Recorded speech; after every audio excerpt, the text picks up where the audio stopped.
सहनाववतु सहनौ भुनक्तु सह वीर्यङ्करवावहै तेजस्विनावधीतमस्तु मा विद्विषावहै। ॐ शान्ति शान्ति शान्तिः। ॐ पूर्णमदः पूर्णमिदं पूर्णात् पूर्णमुदच्यते पूर्णस्य पूर्णमादाय पूर्णमेवावशिष्यते। ॐ शान्ति शान्ति शान्तिः। श्रुतिस्मृतिपुराणानाम् आलयं करुणालयं नमामि भगवत्पादं शङ्करं लोकशङ्करं शङ्करं शङ्कराचार्यं केशवं बादरायणं सूत्रभाष्यकृतौ वन्दे भगवन्तौ पुनः पुनः। ईश्वरो गुरुरात्मेति मूर्तिभेदविभागिने व्योमवद्व्याप्तदेहाय दक्षिणामूर्तये। ॐ पार्थाय प्रतिबोधितां भगवता नारायणेन स्वयं व्यासेन ग्रथितां पुराणमुनिना मध्ये महाभारतम् अद्वैतामृतवर्षिणीं भगवतीम् अष्टादशाध्यायिनीम् अम्ब त्वामनुसन्दधामि भगवद्गीते भवद्वेषिणीम्। यं ब्रह्मा वरुणेन्द्ररुद्रमरुतः स्तुन्वन्ति दिव्यैस्तवैः वेदैः साङ्गपदक्रमोपनिषदैः गायन्ति यं सामगाः ध्यानावस्थिततद्गतेन मनसा पश्यन्ति यं योगिनः यस्यान्तन्न विदुःसुरगणाः देवाय तस्मै नमः।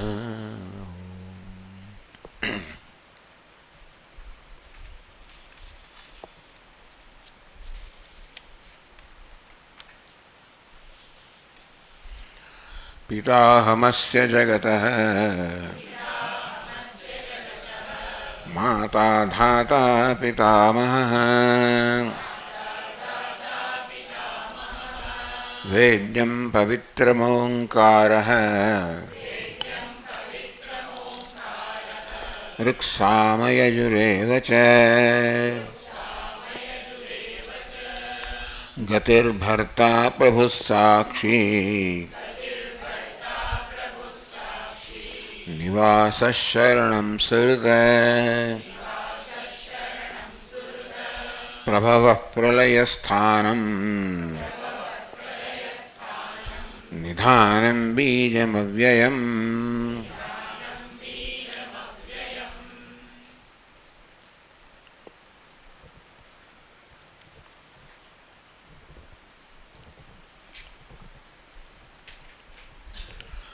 भगवान कहते हूँ जो सर्वनात्मासु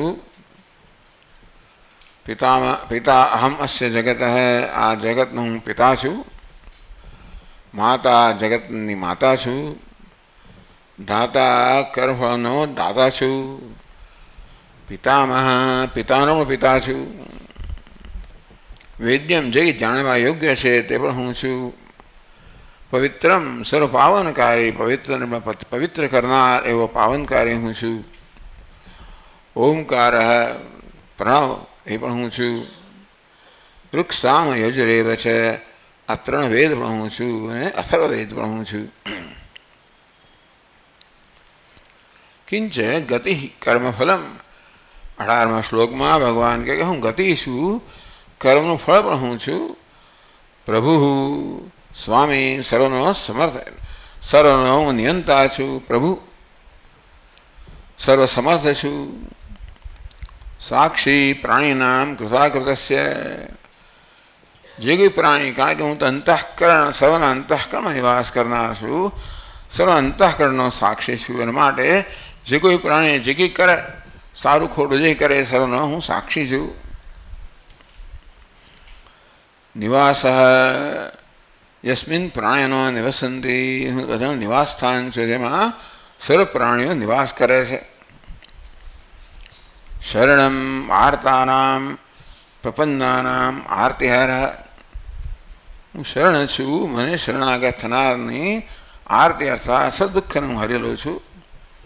સુહૃત પ્રત્યુપકાર અનપેક્ષ સન ઉપકારી, ભગવાન કે હું તો સુહૃત છું, કોઈ પ્રકારના વળતા ઉપકારની અપેક્ષા રાખ્યા વગર ઉપકાર કરનાર હું છું.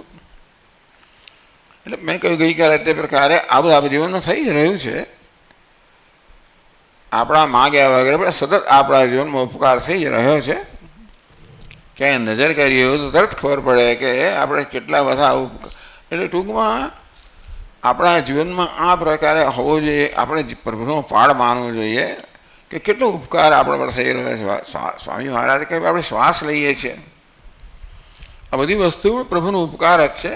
શ્વાસ ગયા પછી બહાર ગયા પછી પાછો ન આવે, આવું થઈ શકે?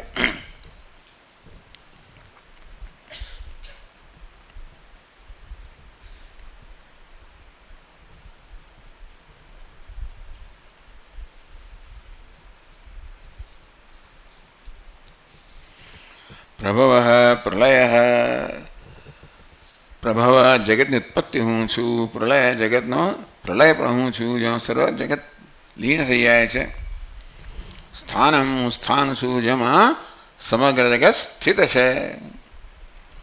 નિધાનમ ખજાનો છું, પ્રાણી જે બધા કર્મ કરતા હોય એ બધા કર્મનો હું જાણે કે ખજાનો છું, અને જ્યારે સમય આવે ત્યારે કર્મફળ આપનાર છું. બીજમ પ્રરોહ કારણમ, કોઈ પણ જગ્યાએ જે કંઈ પ્રરોહ થતો હોય, કંઈ પણ ઉગતું હોય, ભગવાન કહે કે એટલે એ સર્વનો હું કારણ છું. ક્યાં પણ કંઈ પણ ઉન્નતિ હોય, પ્રવૃત્તિ હોય, એ બધાનું કારણ હું જ છું. અવ્યયમ યાવત સંસાર ભાવિત્વાદ અવ્યયમ, સંસાર છે ત્યાં સુધી હું છું. એ ભગવાન છે એ સિદ્ધ થાય છે. સંસાર છે કશી વસ્તુ છે, કારણ ભગવાન સર્વને છે પણ હું અસ્તિત્વ પ્રદાન કરનાર છે, અસ્તિત્વ સ્વરૂપ છે.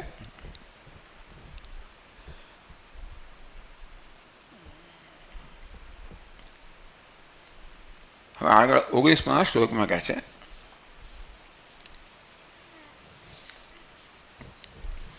તપામ્યહમહં વર્ષમ નિગૃહ્ણામ્યુત્સૃજામિ ચ અમૃતં ચૈવ મૃત્યુશ્ચ સદસચ્ચાહમર્જુન.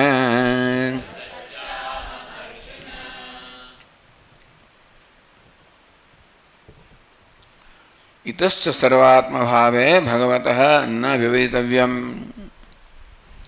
ભગવાન સર્વનો આત્મા છે. ભગવાન સર્વાત્મા છે એ વિષયમાં વિવાદ ન થવું જોઈએ. એના માટે બીજું ભગવાન આગળ કારણ આપે છે. કિંચ વળી પાછું ભાષ્યકાર કહે છે, તપામી અહમ વર્ષમ તપામી, હું બધાને સંતાપ્ત કરનાર છું સૂર્ય રૂપે. અહમ વર્ષમ નિગૃહ્ણામી, આ વૃષ્ટિને હું નિગ્રહ કરું છું, અર્થાત શોષી લઉં છું. ઉત્સૃજામી છે, વળી વર્ષાને વૃષ્ટિને વળી પાછો મોકલનાર પણ હું છું, સર્જન કરનાર પણ હું છું. અમૃતમ છે મૃત્યુશ્ચ, અમૃત પણ હું છું, મૃત્યુ પણ હું છું. સત્ચાહમ અર્જુન, હે અર્જુન હું સત અને અસત એ સર્વ હું જ છું. આ રીતે ઇતશ્ચ સર્વાત્મભાવે, ભગવાન સર્વ છે, સર્વના આત્મા છે, એ વિષયમાં કોઈ વિવાદ ન થવો જોઈએ.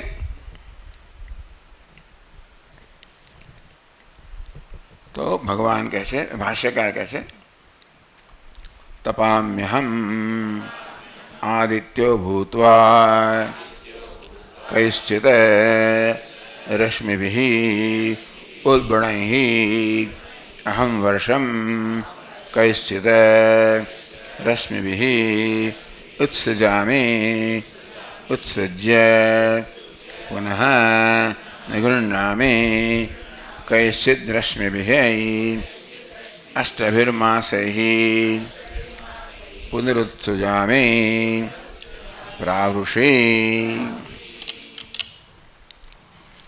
ભગવાન બેઠો બેઠો કંઈ કર્યા જ કરતો હોય. સૂર્ય રૂપે તપામી, હું બધાને સંતપ્ત કરું છું, તપાવું છું. આદિત્યો ભૂત્વા તપામી, સૂર્યના રૂપમાં હું સર્વને તપાવું છું, ગરમી પ્રદાન કરું છું. કૈશ્ચિદ રશ્મિભિઃ ઉલ્બણૈઃ અહમ વર્ષમ, કેટલાક પ્રકારની મારા કિરણો વડે હું વૃષ્ટિને પ્રદાન કરું છું. કૈશ્ચિદ વર્ષમ રશ્મિભિઃ ઉત્સૃજામિ, અર્થાત મારા કેટલાક કિરણોથી હું વૃષ્ટિ ઉત્પન્ન કરું છું.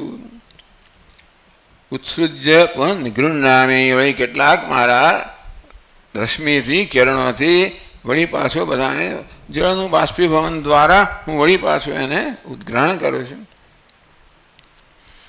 આમ સૂર્ય ભગવાન સતત કાર્યશીલ છે. એટલે જગતમાં સતત આ પ્રકારની નું ચક્ર ચાલતું જ રહેતું હોય છે. એટલે ભગવાન સતત બાષ્પીભવન કરતો હોય, કિરણો રૂપે વાદળમાં રૂપાંતર કરે, વળી પાછી વૃષ્ટિ કરે, પાછી વરાળ દ્વારા વાદળ બનાવે. બસ આ પ્રકારનું ચક્ર સતત ચાલ્યા કરતું હોય છે. કુદરતમાં કેવું છે, આપણે જોઈએ કે ન જોઈએ, નોંધ લઈએ કે ન લઈએ, એનું ચક્ર તો વ્યવસ્થિત ચાલતું જ હોય છે. અને તો જ આ જગતના પ્રાણીઓ, જીવો વગેરે પોતાનું જીવન નિભાવી શકે. આવું આપણી આસપાસ થઈ જ રહ્યું છે. એને આપણે કદાચ નોંધ ન પણ લેતા હોઈએ કે કુદરત કેવી સતત કામ કરી રહી છે. સૂર્ય રૂપે, ચંદ્ર રૂપે, અગ્નિ રૂપે, જળ રૂપે, વાયુ રૂપે, કુદરતના સતત તત્વ રૂપે સતત કર્મ કરી રહી છે. અને દ્વારા કેવી રીતે સતત આપણા પર ઉપકાર કરતી રહી છે. મનુષ્ય પર તો ખાસ. જાણે કે એવું ન હોય કે આ જગત મનુષ્ય માટે ન બનાવવામાં આવ્યું હોય, એને જ કેન્દ્ર રાખીને એને બધું સર્જન ન કરવામાં આવ્યું હોય. જરૂર જીવન જગતમાં બીજા બધા જીવો, એ જીવો પણ જાણે મનુષ્ય માટે ના હોય. આપણે એમ લાગે કે મનુષ્ય આ સમગ્ર જગતનું કેન્દ્ર છે.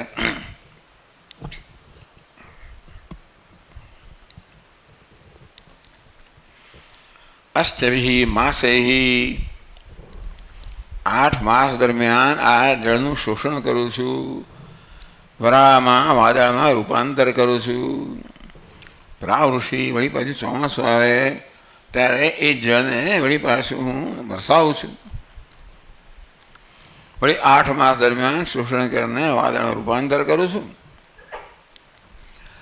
અને વરસાદના 4 મહિના દરમિયાન વળી પાછું જળની વર્ષા કરું છું. આ રીતે ભગવાન સતત કાર્યશીલ છે. અને સૂર્યના રૂપે શું કરી રહ્યો છે, વિશેષતા અહીંયા જણાવવામાં આવ્યું છે. બધા રૂપમાં, સૂર્યના, ચંદ્રના, કુદરતના બધા તત્વના રૂપમાં આ પ્રકારે એ સતત કર્મ કરી રહ્યો છે. સતત કર્તવ્યશીલ છે એમ કહી શકાય. અને આ રીતે આપણા પર સતત ઉપકાર કરી રહ્યો છે. આ બધાને ધ્યાનમાં રાખીને વેદની અંદર મનુષ્ય માટે આ બધા કર્તવ્ય કર્મનું વિધાન થયું. કે બીજા બધા જીવો તો જાણે કે કુદરતી સાથે શું કહેવાય, હા સંવાદમાં છે. એ તો પોતાનું જીવન જીવવા દ્વારા કુદરતને પ્રદાન કરી જ રહ્યા છે. કંઈક એમનામાં કોઈ સ્વતંત્ર કર્તૃત્વ નથી. અને તેથી એ તો જેવી રીતે કુદરત એનું સંચાલન કરે વર્તી રહ્યા છે. ભગવાને મનુષ્યને કર્તૃત્વ આપ્યું છે, પસંદગીની સ્વતંત્રતા આપી છે. અને માટે આપણે એટલે મનુષ્યએ પ્રત્યેક ક્ષણે પસંદ કરવાનું હોય છે. એ પ્રકારનો વિશેષ અધિકાર આપીને આપણને મોટી જવાબદારી પણ આપી છે કે જ્યારે પસંદ કરવાની આપણને સ્વતંત્રતા છે, ત્યારે જોડે જોડે સાચી પસંદગી કરવાની જવાબદારી પણ આપણી છે. એ માટે ભગવાન આપણે બુદ્ધિ આપી છે અને એવી અપેક્ષા રાખવામાં આવે કે પ્રત્યેક ક્ષણે આપણે આપણી વિવેક બુદ્ધિનો ઉપયોગ કરીને વિવેકપૂર્વક નિશ્ચય કરીએ શું યોગ્ય છે, શું યોગ્ય નથી. શું યોગ્ય છે એટલે સમષ્ટિને શું યોગ્ય છે એવી અપેક્ષા રાખવામાં આવે કે બને ત્યાં સુધી આપણું જીવન પણ સમષ્ટિ સાથે સંવાદમાં હોય. એક મનુષ્ય સ્વાર્થી બની શકે છે. મનુષ્યમાં સ્વાર્થ છે, કામ ક્રોધ છે, આ બધા નકારાત્મક પરિબળોથી પ્રેરાઈને મનુષ્ય એવું કર્મ કરી બેસે જેનાથી કુદરતનું અને પોતાનું પણ નુકસાન કરે. જગતની અંદર જે કે નુકસાન થઈ રહ્યું છે, કુદરતમાં ક્રમ હોય છે, ઉત્પત્તિ સ્થિતિ લય, એ કુદરતી ક્રમ બરાબર છે. આ ક્રમની બહાર જે નુકસાન થઈ રહ્યું હોય, બોમ્બ મારો છે, પેલું છે, ફલાણું, આ બધું મનુષ્ય કરી રહ્યો છે. ભગવાને એને સદબુદ્ધિ આપી છે, વિવેક બુદ્ધિ આપી છે, એને ખૂબ ઉત્પન્ન પણ કર્યું છે. મનુષ્ય ઉપકાર પણ ખૂબ કર્યો છે, પણ જોડે જોડે વિનાશ કરવાની પણ એનામાં સ્વતંત્રતા છે અને શક્તિ છે. મનુષ્યની બુદ્ધિ તો બહુ શક્તિશાળી છે, જે દ્વારા એ કંઈ પણ કરી શકે છે. ઇતિહાસમાં જોઈએ છે કે મનુષ્ય જગત પર કેવો ઉપકાર કરે છે, કેવી કેવી સુંદર બધી શોધખોળો કરીને કેવી બધી અનુકૂળતા કરી આપી છે. પણ જોડે જોડે જગતમાં જે કે વિનાશ થયો છે, કુદરતી વિનાશ ઉપરાંત એ બધા માટે પણ મનુષ્ય જ જવાબદાર છે. એટલે આ પ્રકારે વિવેક બુદ્ધિ આપીને ભગવાને મનુષ્યની મહાન જવાબદારી આપી છે કે પ્રત્યેક ક્ષણે પસંદગી કરવાની આપણને જવાબદારી આપી છે, કે સ્વતંત્રતા આપી છે. એટલે જોડે જોડે સાચી પસંદગી કરવાની જવાબદારી પણ આપી છે.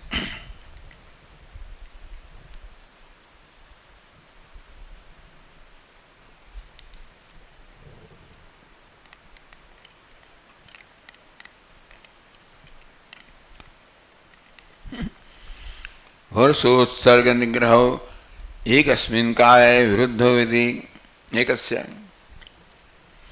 ભગવાન કે તપામ્યહમ વર્ષમ દ્વિગુણામી, વૃષ્ટિનો જળનો નિગ્રહ કરું છું, ઉત્સર્ગ કરું છું, જળને શોષી દઉં છું, વળી વરસાવું છું. ભગવાન એક જ સમય બે વસ્તુ થાય તો વિરુદ્ધ છે. એટલે કહ્યું કે ભાઈ અષ્ટભી માસે 8 માસ દરમિયાન હું શોષણ કરું છું, પછીના 4 માસ દરમિયાન વૃષ્ટિ કરું છું.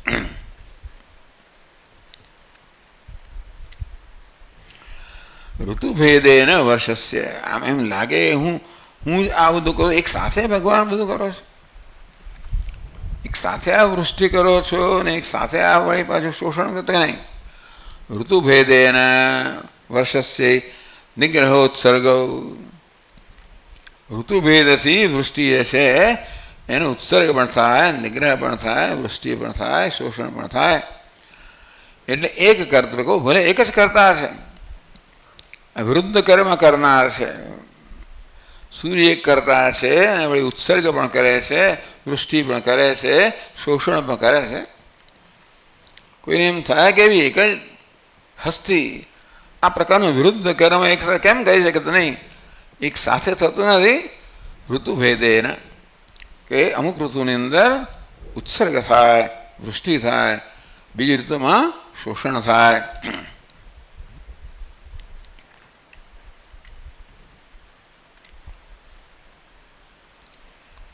પછી કહે છે આગળ, અમૃતમ ચૈવ દેવાનામ મૃત્યુશ્ચ મર્ત્યાનામ. આ દેવતાઓને અમર કહેવામાં આવે છે, અર્થાત દેવતાઓનું મૃત્યુ નથી. તો મનુષ્યો મર્ત્ય છે, એટલે આ મર્ત્ય લોક કહેવાય છે. આપણો આ લોકમાં જે કોઈ જીવે છે મર્ત્ય અર્થાત મૃત્યુને અધીન છે. હા, બધાનો જીવનકાળ જુદો જુદો હોય. કોઈ આમ ક્ષણે અજાયસ્વ મ્રિયસ્વ, જન્મ્યા મર્યા પેલા ફૂદાઓ બધા, એટલે સર્પ વગેરે તો સેંકડો વર્ષ જીવનારા હોય છે. આ પ્રકારે બધાનું આયુષ્યકાળ જુદું જુદું હોય. આ પ્રકારે સતત ચાલી તો રહ્યું જ છે.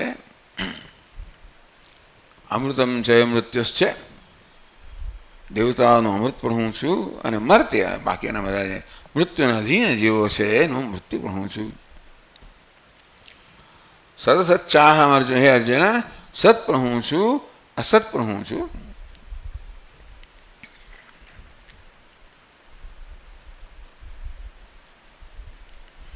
તો કહે છે ભાષ્યકાર, સત યસ્ય સંબંધિતયા વિદ્યમાનમ તદ્વિપરીતમ અસચ્ચૈવ અહમ અર્જુન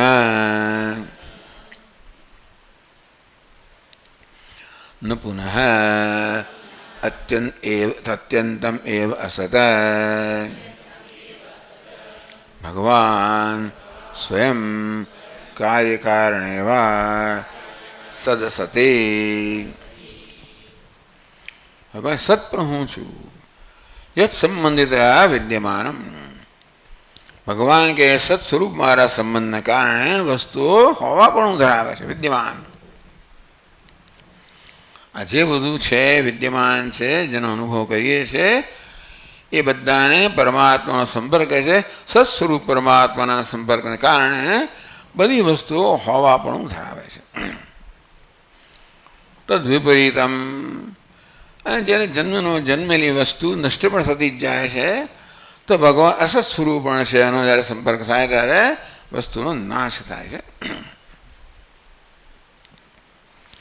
ન પુનઃ અત્યંતમ એવ અસત ભગવાન, જ્યારે ભગવાન સત અને અસત એમ કહે ત્યારે અત્યંત અસત એટલે ન હોવા પણ. અસત શબ્દના બે અર્થ થાય આ પ્રકારે. અસત એટલે જે હતું ને ન હોય, અસત જે ક્યારેય પણ ન હોય એને પણ અસત કહેવાય. એટલે ભગવાન કે હું સત છું ને અસત છું, ત્યારે અત્યંત ન હોવા પણ હું નથી. અત્યંતમ એવ અસત ભગવાન, અત્યંતમ એટલે ક્યારેય ન હોવા પણ. એવું છે જ નહીં કશું જે ક્યારેય ન હોય. ટૂંકમાં આપણી બુદ્ધિમાં જો કોઈ વસ્તુનો આપણે કલ્પના કરી શકીએ, એ વસ્તુ હોય અથવા તો આપણે જોઈ લો હોય, અનુભવી લો તો જ કલ્પના થાય. તમે કહો કે સ્વામીજી આ સસલાનું શિંગડું, તો સસલાની પણ કલ્પના થાય અને શિંગડાની પણ થાય. બેને જોડીને આપણે બધી એવી કલ્પના કરીએ, સસલાનું શિંગડું. બસ સસલું પણ છે ક્યાંક અને શિંગડું પણ ક્યાંક છે.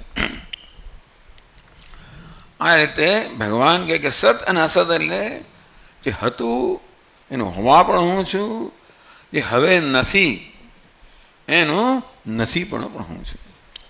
મારે કારણે વસ્તુ અસ્તિત્વમાં આવે છે, મારે કારણે વસ્તુઓ અસ્તિત્વ ગુમાવે છે. મારે કારણે જન્મે છે, મારે કારણે નાશ છે.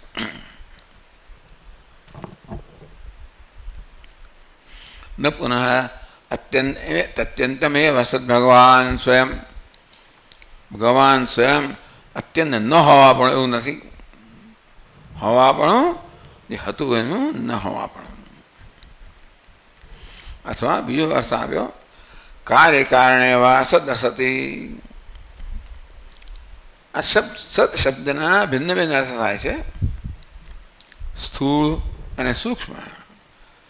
તેમ સત અસત કાર્ય કારણ અને કાર્ય. તો કાર્ય કારણે વા સત અસતી. સત એટલે કાર્ય, અસત એટલે કારણ, સત એટલે સ્થૂળ, અસત એટલે સૂક્ષ્મ. સદ અર્થાત અનુભવ થાય, અસત અનુભવ ન થાય. આ પ્રકારે સત અસત શબ્દના ભિન્ન ભિન્ન અર્થો કરવામાં આવ્યા છે. અને સંદર્ભમાં એક સંદર્ભમાં ભગવાન ભાષ્યકાર કહે છે કે કાર્ય કારણે વા સત અસત બે શબ્દનો અર્થ કાર્ય અને કાસ્ત એટલે કાર્ય, અસત કારણ એ પ્રકારે કરી શકાય કે સત અને અસત કાર્ય અને કારણ બંને હું છું. હવા પણ ન હવા પણ હું છું, અને કાર્ય અને કારણ પણ હું જ છું.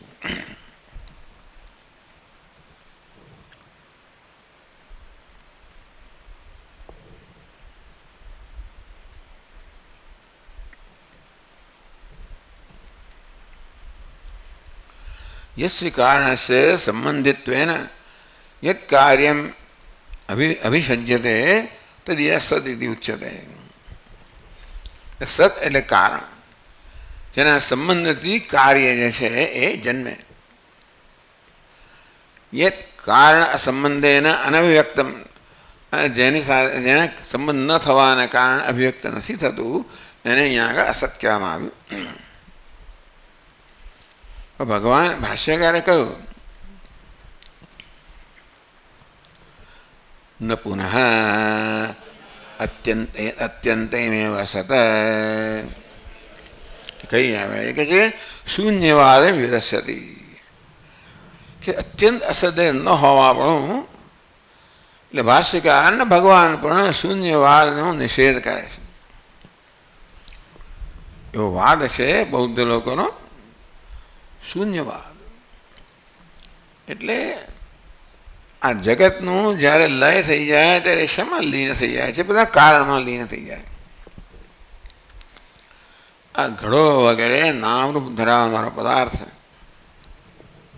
જ્યારે નષ્ટ થઈ જાય ત્યારે જેમાં લીન થઈ જાય એનું કારણ હોય. ઉપાદાનના કારણમાંથી આ પદાર્થોનો જન્મ થયો, એમાં એની સ્થિતિ છે, અને ઉપાદાન કારણમાં લય થઈ જાય. તો તેવી રીતે સદસત ચાહમ અર્જુન, સત અને અસત બંને હું છું. તો જેને કારણે જ વસ્તુ જન્મે છે સત, અને કારણમેવ અનવ્યક્ત નામ રૂપમ અસત ઇતિ. અનવ્યક્તમ તો કારણનો સંબંધ ન થાય, હમણાં અભિવ્યક્ત ન થાય, એને આગળ અસત કહેવામાં આવ્યું. અસત શબ્દથી અત્યંત અસત નહીં. ભગવાન જ્યારે સત સત છે અસત છે અહમ અર્જુન એમ કહે છે. સત એટલે કાર્ય અને અસત એટલે કારણ. અસત શબ્દનો અર્થ ન હોવો એમ પણ થાય, શૂન્ય પણ થાય, પણ શૂન્ય ન પુનઃ અત્યંત અસત. અત્યંત અસત એટલે અત્યંત ન હોવા પણ, એવું ભગવાન કહેવું નથી, એવું બૌદ્ધ લોકો કહે છે. આપણે કહ્યું ને કે આપણે જગતનું કારણ શોધવું હોય તો જગત છેવટે શેમાં લીન થઈ જાય છે, એમાંથી પાછું ઉત્પન્ન થાય. એટલે લયનું કારણ છે જગતનું ઉપાદાન કારણ કહી શકાય. તો સુષુપ્તિમાં બધી વસ્તુનો લય થઈ જાય છે. એટલે સુષુપ્તિ અવસ્થાની ચર્ચા થાય છે. એ પરથી નક્કી થાય કે જગતનું શું કારણ છે. બૌદ્ધ લોકો એમ કહે કે સુષુપ્તિમાં શૂન્ય હોય, કશું જ નથી હોતું. સુષુપ્તિ અર્થાત ગાઢ નિદ્રામાં આપણને કશો જ અનુભવ થતો નથી, ત્યારે કાંઈ જ હોતું નથી.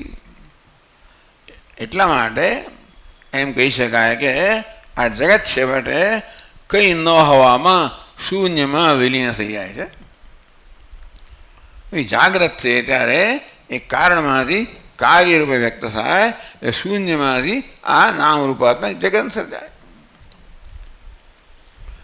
વેદાંતન કેવું હોઈ ના શકે, શૂન્યમાંથી કશાનું સર્જન ના થાય. તો શું થાય છે? અવ્યક્ત થઈ જાય છે. ટૂંકમાં સુષુપ્ત અવસ્થામાં જગત નથી હોતું એમ નહીં, પરંતુ એનું હોવાપણું આપણાથી અનુભવાતું નથી. અને તેથી એ અવસ્થાને અવ્યક્ત અવસ્થા કહે છે. વ્યક્ત એટલે જે આપણી ઇન્દ્રિયોના અનુભવનો વિષય હોય. સુષુપ્ત અવસ્થામાં કારણ કે ઇન્દ્રિયો પણ લીન થઈ જાય છે, માટે ત્યાં અનુભવ કરનારું કોઈ નથી અને અનુભવનો વિષય પણ નથી. એ નથી કે તે અત્યંત શૂન્ય ત્યાં છે. કારણ કે વેદાંતન કહે એ સુષુપ્તિમાં અત્યંત શૂન્ય હોય તો વળી પાછા જાગ્રતમાં આપણે આવીએ કેવી રીતે? અત્યંત ન હોવા પણ આમાંથી કશું જન્મી ના શકે. એટલે સુષુપ્તિમાં શૂન્યતા નથી. આપણે હતા નહીં તો સુષુપ્તિમાં હોવું તો મને અનુભવ કેમ નથી? એમ પ્રશ્ન એ છે. સુષુપ્તિ અર્થાત ગાઢ નિદ્રામાં જ્યારે હું હોઉં તો મને કેમ અનુભવ નથી? કારણ કોઈ અનુભવ નથી, માટે હું નથી એવું એ પ્રકારે એ લોકો અનુમાન કરે છે. વેદાંતિન કે એવું નહીં. તમે અનુભવ નથી એમ નથી કે તમે અનુભવ કરનાર નથી, પણ અનુભવ કરવાનું સાધન નથી. મન અને ઇન્દ્રિયો દ્વારા અનુભવ કરતા હોઈએ છીએ. સુષુપ્તિમાં ઇન્દ્રિયો અને મન આ બંને વિલીન થઈ જાય છે. સાથે સાથે આ વિષયો પણ લીન થઈ જાય છે. એટલા માટે અનુભવ કરનાર પણ નથી, અનુભવ કરવાનું કોઈ સાધન પણ નથી. અનુભવ કરવાનું સાધન નથી એનો અર્થ નહીં કે ત્યાં કશું જ નથી. શૂન્ય હોય તો વળી પાછો એવો જાગ્રત ના થઈ શકે. તો સુષુપ્તમાં આપણે છીએ એવું કેવી રીતે કહેવાય? એક બહુ મોટો વિવાદનો વિષય છે. એટલે આ વેદાંતિન લોકો આ પ્રકારનો અનુભવ છે ને એ રજૂ કરે કે માણસ જ્યારે બહુ સરસ ઊંઘી ગયો હોય, ગાઢ નિદ્રામાં જાગ્રત થાય, ત્યારે આમ બહુ સ્વસ્થતાનો અનુભવ કરે. સુખમહમ અસ્વાપ્સમ કિંચિત અવેદિશમ. માણસ કહે આરામથી સૂતો, મને કાંઈ ભાન નહોતું. હું કહેનાર જ એમ. એટલે વેદાંતિન કહેશે કે હું કહેનાર તો હતો. કોઈકે તો કોઈ અનુભવ્યું હશે કે કંઈ જ ન હતું. એ જાગીને કહેશે કે મને કોઈ અનુભવ ન હતો. એટલે કે અહંકારની સુષુપ્ત અવસ્થાઓ અવ્યક્ત અવસ્થા હતી જ. અવ્યક્ત અહંકાર જ જાગૃતમાં વ્યક્ત થાય છે અને કહેશે કે મને કાંઈ ભાન નહોતું. મને કંઈ ભાન નહોતું નથી કે શૂન્યતા હતી. પણ ભાન હોવા માટે જે કરણ કે સાધન હોવા જોઈએ, ઇન્દ્રિયો અને મન એ ત્યારે ન હતા, એ લીન થઈ ગયા હતા. અને તેથી આપણને સુષુપ્તિમાં કોઈ સભાનતા ન હતી. એ સુષુપ્તિમાં શું હતું એના અનુમાનથી બૌદ્ધ લોકો એવા નિર્ણય પર આવ્યા કે સુષુપ્તિમાં શૂન્યતા છે, મળે આ જગત શૂન્યમાં વિલીન થઈ જાય છે. વેદાંતન કે ઘણી શૂન્યતા નથી, એ શૂન્યતાને ઉજાડનાર કોઈક છે. સુષુપ્તિની શૂન્યતાને પણ પ્રકાશિત કરનાર ચૈતન્ય સ્વરૂપ, અંગ્રેજીમાં કોન્શિયસનેસ કહેવાય, એ ચૈતન્યનો ક્યારેય વિલય થતો નથી. આ જાગ્રત સ્વપ્ન સુષુપ્તિ આ સર્વ મનની અવસ્થાઓ છે, ચૈતન્યની અવસ્થાઓ નથી. ભલે એ વખતે ચૈતન્ય છે, કદાચ એ આપણા અનુભવનો વિષય ના હોય, પણ ચૈતન્ય ન હોય બને જ નહીં. જે હોય ન હોય તો મન છે, અને તેથી હા સુષુપ્ત મન નથી, એટલા મળે ચૈતન્ય પણ નથી એમ ના કહેવાય. એટલે બૌદ્ધ લોકો એવા અનુભવ આવ્યા, નિર્ણય પર આવ્યા કે ચૈતન્ય પણ નથી. ચૈતન્યને પણ એ લોકો નિત્ય નથી માનતા. એમના દર્શન પ્રમાણે કશું નિત્ય નથી. સર્વમ શૂન્યમ શૂન્યમ, સર્વમ ક્ષણિકમ ક્ષણિકમ, સર્વમ સસંવેદ્યમ સ્વસંવેદ્યમ, સર્વમ દુઃખમ દુઃખમ, સર્વમ ક્ષણિકમ ક્ષણિકમ, સર્વમ ક્ષણિકમ ક્ષણિકમ, બધું ક્ષણિક હશે. કઈ બે ક્ષણે વસ્તુ એની હોતી જ નથી. ભલે આપણે જોઈ શકીએ કે નહીં, પણ બધી જ વસ્તુ પરિવર્તનશીલ છે. અને પરિવર્તન અસર એવો થયો કે બીજી ક્ષણે વસ્તુ એવી નથી. અંતેથી એ કહે છે કે બધું જ ક્ષણિક છે. અને છેવટે બે ક્ષણની વચ્ચે શું છે ભાઈ? જો બધું ક્ષણિક હોય તો એક ક્ષણ, બીજી ક્ષણ. હવે એ બે ક્ષણે જોડનારું કશું તો ક્ષણિક ના કહેવાય. ક્ષણ ક્ષણ ક્ષણ ઉત્પન્ન થાય તો બે ક્ષણની વચ્ચે શું છે? તો કે શૂન્ય છે. અને તેથી આ બધી વસ્તુ શૂન્યમાં વિલીન થઈ જાય છે. કે ના, ક્ષણિકતા અંતિમ સત્ય છે, એટલે ક્ષણિકવાદી કહેવાય. જેના ક્ષણ પણ શૂન્યમાં વિલીન થઈ જાય છે, માટે એ શૂન્યવાદી કહેવાય. આમ બૌદ્ધ લોકો કોઈ નિત્ય વસ્તુનો સ્વીકાર કરતા નથી. કેટલાક શૂન્યવાદી છે, કેટલાક ક્ષણિકવાદી છે. વેદાંતિન કહે છે કે તને ખબર કેવી રીતે પડી? બધું ક્ષણિક છે એવું કહેનાર કોણ છે? ભાઈ એક ક્ષણે જે હોય બીજી ક્ષણે હોતું નથી એવું કહેનાર કોણ છે? એ તો હોવો જોઈએ એનો સાક્ષી. એ નોંધ કરે કે પહેલાંની ક્ષણે જે હતું એ પછીની ક્ષણે નથી. એ નોંધ કરનાર એક ક્ષણિક કરતા જુદો હોવો જોઈએ કે નહીં? વેદાંતિનું બહુ સરળ સૂત્ર છે. અસાક્ષિકમ, સાક્ષી વિના કશી વસ્તુનું હોવા પણ નક્કી ના થાય. કશી વસ્તુ છે એનો પુરાવો શું છે?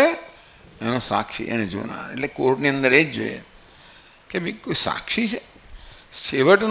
છેવટનું પ્રૂફ કે છેવટનો પુરાવો સાક્ષી. એટલે જાત જાતના સાક્ષીઓ લઈ આવે પણ એટલે કોર્ટ સૌથી મહત્વ આપે સાક્ષીને. કોઈ જોયું હોય તો બાકી તો બધું અનુમાન છે ને. કોઈ જોયું હોય ને બધાને કહી આવે તો જુદી વાત છે, પણ હવે ત્યાં જેણે કંઈ કર્યું હોય અને જોનાર કોઈ ન હોય તો પછી સાક્ષી કહેવાય. તો એક અંતિમ પ્રમાણ છે. અનુમાનથી નક્કી થાય. કોર્ટમાં ઘણી વાર અનુમાનથી નક્કી થાય. એટલા માટે વેદાંત કહે છે કે કશી વસ્તુ હોય એનું પ્રૂફ શું છે, એનું પુરાવો શું છે? સાક્ષી. તમે કહો છો કે બધું શૂન્ય છે, શૂન્ય છે, એ જાણનાર પણ સાક્ષી હોવો જોઈએ, કોઈક સાક્ષી હોવો જોઈએ. એટલે વેદાંતની દ્રષ્ટિએ અંતિમ સત્ય શું છે? સાક્ષી છે. અને સાક્ષી કેવો છે? ચૈતન્ય છે, નિત્ય છે. હવે પેલા લોકોએ નક્કી કર્યું કે કશી નિત્ય વસ્તુ જ નથી. આત્મા પણ નિત્ય નથી, આત્મા અનિત્ય છે. એ બધા બહુ બુદ્ધિશાળી લોકો છે. જાત જાતના તર્ક આપીને શૂન્ય ક્ષણિકવાદને આ કોઈ પુરવાર કરે અને શૂન્યવાદને પુરવાર કરે અને વેદાંતને આ લોકો સાથે છેવટની ચર્ચા થાય. આ પ્રથમ અમલ્ય ન્યાય માંડુ કે કારિકામાં છેવટે આ લોકો સાથે ચર્ચા થાય વેદાંતની. એમનું ખંડન થાય ત્યારે વેદાંતનો સિદ્ધાંત એક નિત્ય તત્વ છે, એક અદ્વિતીય છે એ ત્યારે સિદ્ધ થાય જ્યારે આ ક્ષણિકવાદ અને શૂન્યવાદ છે એ એને મળે કે પુરાવો નથી, પ્રમાણ નથી, માત્ર કલ્પનાની વસ્તુ છે એવું વેદાંતિને પુરવાર કરે. तो चलो आप चर्चा में फिर इसमें आ गए. तो आ चर्चा समझ आई न तो अत्यंत असत भगवान ने कहा अत्यंत असत नहीं, शून्य नहीं, अथवा तो पछी सत असत नो अर्थ कार्य कारण पण कहेवामां आव्यो.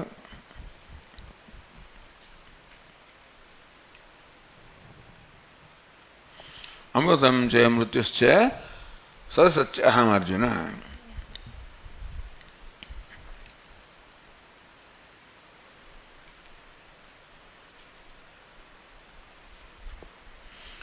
भगवतः अत्यंत असत्वे कार्य कारण कल्पना निरधिष्ठान न तिष्ठति. એવું છે ને કે કાર્યને કારણે કશી વસ્તુની કલ્પના કરવાનો કંઈક હોવું તો જોઈએ ને કે ભાઈ આ કાર્ય છે, માટી કારણ છે, કે હોવાપણું ધરાવનારી વસ્તુ મળે કાર્ય કારણ કહી શકીએ આપણે ને. જે છે જ નહીં એને કાર્ય પણ કેમ કહેવાય, કારણ પણ કેમ કહેવાય કે છે શૂન્યમાંથી કશી વસ્તુ સર્જાય નહીં. એટલે કાર્ય કારણ કલ્પના નિરધિષ્ઠાના ન તિષ્ઠતે. કાર્ય કારણની કલ્પનાનું અધિષ્ઠાન હોવું જોઈએ, અધિષ્ઠાન હોવું જોઈએ, એટલે સત હોવું જોઈએ. અને એટલા માટે સત અસત કશું જ ના હોય એટલે કે છે કે શૂન્યવાદ ના હોઈ શકે. તો યથાશ્રુતમ કાર્યસત્વમ કારણ અસત્વમ આસ્થયમિતિ આશંક્ય વા શબ્દેન નિષેધતી. તરી યથાશ્રુતમ કાર્યસ્ય સત્વમ સદસચ્ચહમ અર્જુન. સત એટલે કાર્ય, અસત એટલે કારણમ. એટલે કાર્યસ્ય સત્વમ, સત અસત, સતપણું સત્વમ, અસતપણું અસત્વમ. એટલે કાર્યનું હોવાપણું, કારણ ન હોવાપણું, એવું આપ કહેવા માંગો છો તો કે નહીં?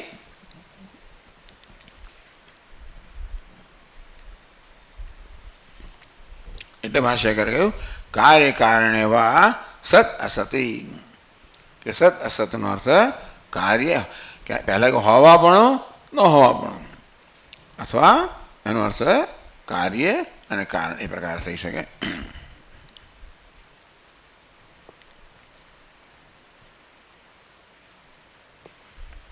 નહીં કાર્યસ્ય આત્યંતિકમ સત્વમ વાચારમણમ શ્રુતેઃ નાપી ઇતરસ્ય આત્યંતિકમ અસત્વમ કુતસ્તુ ખલુ ઇત્યાદિ શ્રુતેઃ. નહીં કાર્યસ્ય આત્યંતિકમ સત્વમ, આ સહજ ઉત્પન્ન થયું છે એનું આત્યંતિક એટલે અંત ન આવે એ પ્રકારનું સત્ય નથી, એ નિત્ય નથી. વાચારમણમ શ્રુતેઃ, આ જે ઉત્પન્ન થયું છે ને વાચ, આ ઘટ ઘડો શું છે?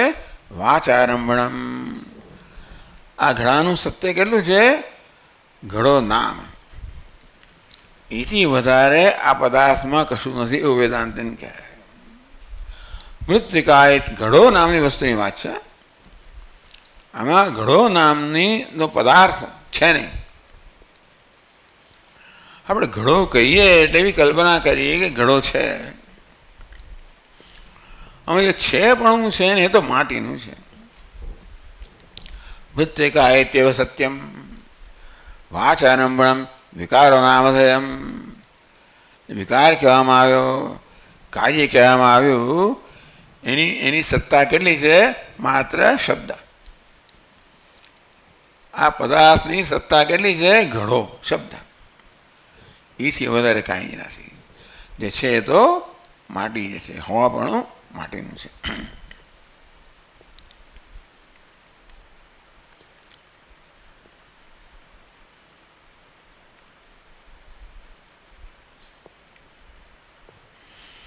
ટીકાકારે કહ્યું કે નહીં કાર્યસ્ય આત્યંતિકમ સત્વમ.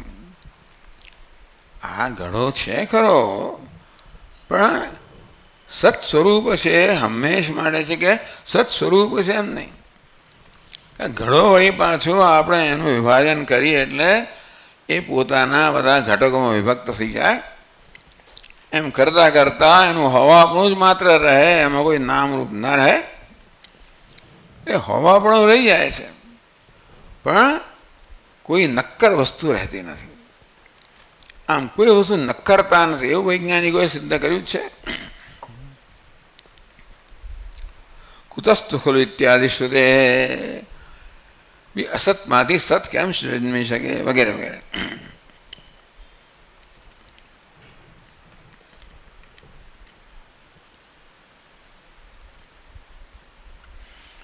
એટલે ભાષ્યકાર કહે છે યે પૂર્વોક્તૈ અનુવૃત્તિ પ્રકારૈ એકત્વ પૃથક્ત્વાદિ વિજ્ઞાનૈ યજ્ઞૈ મા પૂજયન્તે ઉપાસતે જ્ઞાનવિદઃ તે યથા વિજ્ઞાનમ મામેવ પ્રાપ્નુવન્તિ.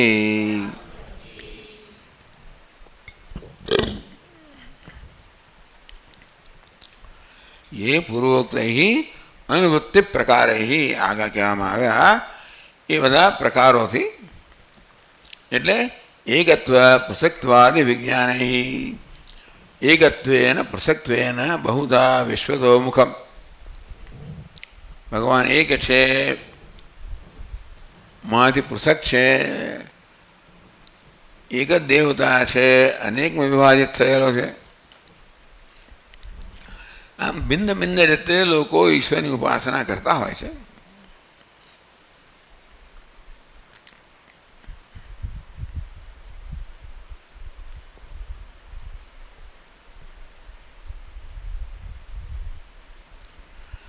તો ભગવત અભિનિવિષ્ટ બુદ્ધિનામ, જે કોઈ રીતે ભગવાનની ઉપાસના કરતા હોય, ધ્યાન કરતા હોય,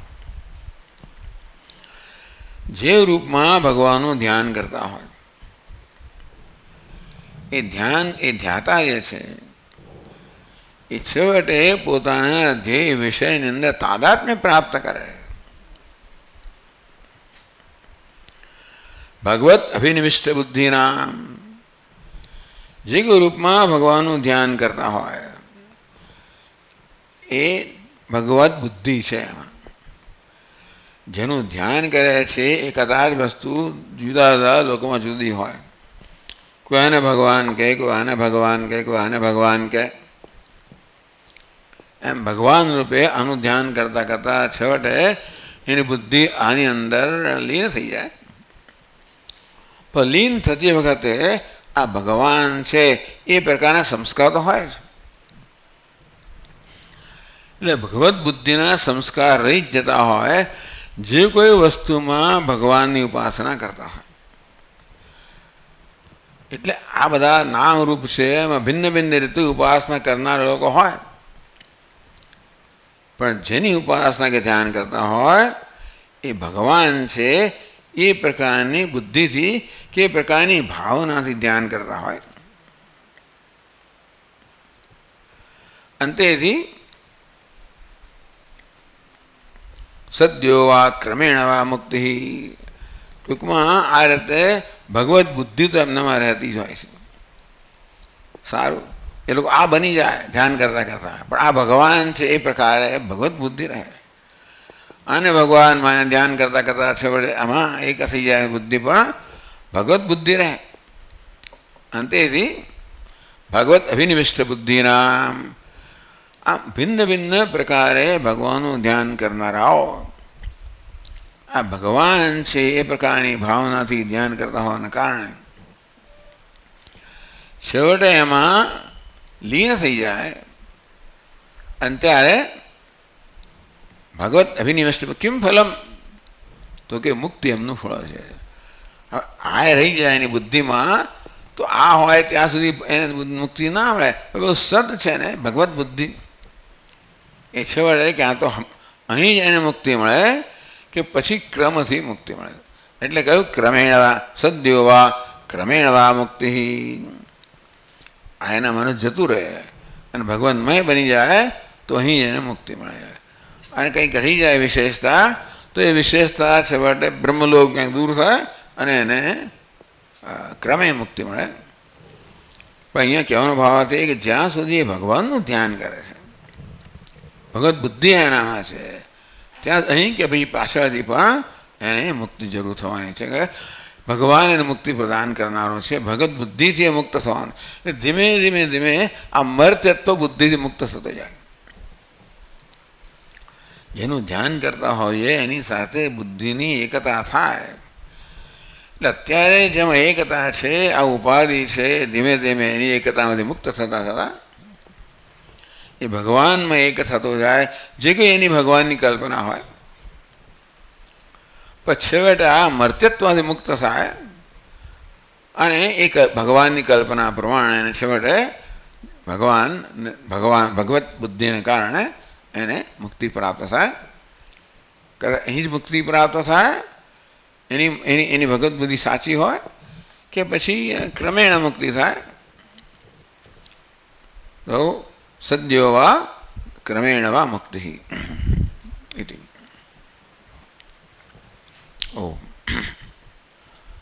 ઓમ પૂર્ણમદઃ પૂર્ણમિદં પૂર્ણાત પૂર્ણમુદચ્યતે પૂર્ણસ્ય પૂર્ણમાદાય પૂર્ણમેવાવશિષ્યતે. ઓમ શાંતિ શાંતિ શાંતિ. શંકરં શંકરાચાર્યં કેશવં બાદરાયણં સૂત્રભાષ્યકૃતૌ વંદે ભગવन्तौ પુનઃ પુનઃ. ઈશ્વરો ગુરુરાત્મેતિ મૂર્તિભેદવિભાગિને વ્યોમવદ્વ્યાપ્તદેહાય દક્ષિણામૂર્તયે. ઓમ શાંતિ શાંતિ શાંતિ. હરિ ઓમ. શ્રી ગુરુભ્યો નમઃ. હરિ ઓમ.